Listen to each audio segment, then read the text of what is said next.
fait découvrir très rapidement ces différents profils de personnalité et comment on peut communiquer différemment, alors que ça n'est qu'une histoire de communication en fait.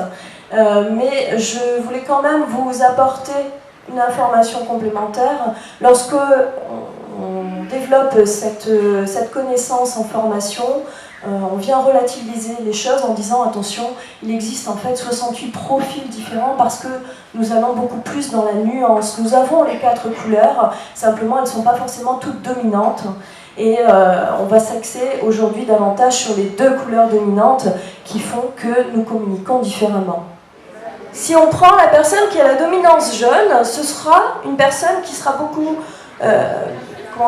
axée sur la communication, sur le fait d'être extraverti, sur l'importance de travailler en équipe dans une bonne ambiance, dans une convivialité.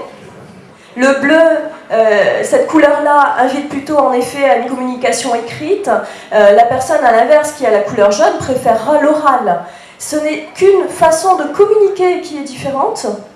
Et en même temps, chacun apporte toute sa richesse de sa personnalité. Question, comment aimez-vous que l'on vous donne, que l'on vous transmette une consigne, une information par rapport au travail? Et je vous demande de réfléchir aux différentes situations que vous avez pu avoir dernièrement. Si vous avez choisi, j'ai tout préparé dans les moindres détails, il n'y a aucune raison pour que ça ne marche pas, c'est bleu. Et si vous avez choisi, je suis certain que tout va bien se passer, c'est rouge. Jaune, au niveau de la voix, nous allons avoir des personnes qui vont avoir une voix aussi un peu portée, mais plus théâtrale.